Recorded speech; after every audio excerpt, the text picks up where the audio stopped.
Hi, this is Elvira from Scrappy Mania, and today I want to show you a real simple marinade that I create for all my meats made out of garlic. When I first married my husband, just a little side story. When I first married my husband, he loved my turkey dinner. And he said that was the best turkey dinner he ever had in Thanksgiving, and it's because I always marinate everything with this base. And then once I marinate it, I like to go ahead and take all, when I buy meat from the groceries, I tend to just marinate, especially if I buy a big family bulk. I marinate everything, I put it in Ziploc, and then I freeze it. And that way, when I come from work, I can defrost this in the refrigerator overnight. And then that evening, I can easily just cook this, and it really, really tastes good. I promise you, if you use this marinade, I mean, your family is gonna love it. So it's the base for everything. So I have this roast that I bought in the supermarket, and I already trimmed off all the fat and everything, and I'm gonna create a pot roast tonight. So I want to use the marinade. I'm gonna marinate this with my recipe. Okay. One other thing is I buy fresh garlic, and then I take, on the weekends, I just took it and put it in a big container like you see here. So I'm going to use that. I'm going to use some gloves because I was painting and doing other stuff. I'm redoing my craft room, and I was priming it, and it's just that primer is so aggressive. It's hard to take out without scaling my skin. See, it's still there. I mean, it was coated with that primer, and I was able to take some of it out, but it's still there, and I don't really want to make my skin raw, so I'm going to use gloves. And that's why I buy these gloves. I usually have them around, because especially when I do a lot of crafting, sometimes the ink get into my fingernails and my fingers and all that stuff, and then I have to prepare food. So I like to use these gloves because that way it protects the food from whatever, you know, paint or whatever I have in my hand. It doesn't transfer to the food. They're pretty cheap. I bought them at Costco. You get a ton of them. You get these. You get 2 packs, and they're great. They're also good for doing your hair. I mean, they're great for everything around the house, and they're pretty cheap. Okay, so now that I have that, I'm gonna put, and I like a lot of garlic. Quite a few pieces of garlic there. And then I like to put some salt. You can do the same thing with, if you don't have one of these is, in Spanish we call it pilon. In English is, I think it's, I'm not sure the name of it, but it's just one of those things that you mash. And actually this week I just saw that Costco has a big one that made out of stone, and it's to make guacamole. So if you're looking for one of these, Costco do have it. Now this has been in my family for over 30 years or even longer. It was from my mom, and then I inherited it. So it's pretty well used. But you can do the same thing with, if you don't have one of these, let me show you how you can do the same thing with just a flat end of your, let me get a knife. You need a nice little flattened knife, and if you take it and then you crush it and use your knife to kind of crush it, it might work.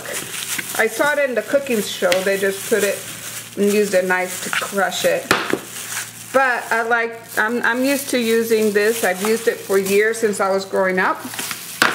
And my mother taught me this recipe, and this is what I use all the time. So what you're gonna do is you're gonna crush the garlic. And I like crushing it. I don't like mincing it. I guess you can mince it, but I really don't like mixing. I like to create a paste. And I find that the salt can hold it together better if you use salt when you're grinding it.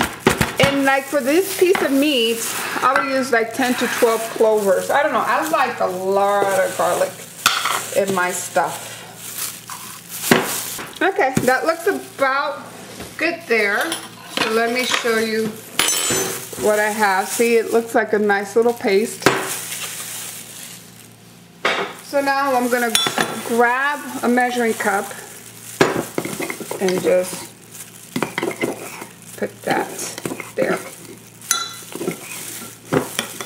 Okay. Now I'm gonna go ahead and put a little more salt.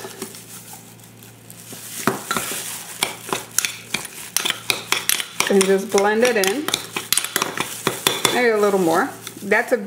I think that's it. You don't want to over season this, especially if you're going to use it to marinate your meat overnight. Now for this roast, I'm just going to marinate it and then I'm going to brown the roast and then put it in a slow cooker. But for when you are cooking it for your meat and then freezing it like I have here, I kind of put a little under salt. I don't put a lot of salt because it does absorb the salt very well. And it's especially true with pork. I don't know what pork has, but if you, sometimes I put the same amount of salt I put for chicken, and yet my pork sometimes comes out a little salty. So for the pork, you gotta be careful. It absorbs more of the salt, especially when you leave it overnight. Okay, and I'm gonna put some pepper. A little more pepper. I mean, you do this marinade, I can bet that you're really gonna love. There's no other marinade you ever gonna use but this one. I use a little oregano, but you can use anything else. My family, I'm Spanish, so we use oregano with everything we find. We just dump oregano and garlic and olive oil. That's another staple in my family. I buy this by the gallon full. Then I'm gonna put some olive oil. And it's enough to create a paste. And I really don't have measurements, but I'll show you the consistency. See how it's creating that little paste? I will put a little more.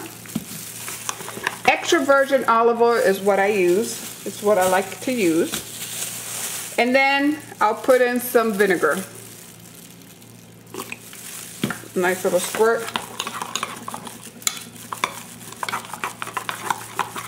And that's it. That's your marinade. And then you're gonna take this and you're just gonna put it on your meat like this. If you're gonna freeze it, you put it on, you put it in a baggie and put it in the freezer. So I went ahead, I have everything marinated. I'm gonna leave this sitting here for a couple, like 30 minutes, and then I'm gonna bring it over to the pan and braise it. And I'll put it in the slow cooker, and that will be my roast. So I hope this tip and this tutorial is helpful. Go ahead and try this marinade. I promise you that you're gonna love it on all your meats. And thank you for watching. Bye now.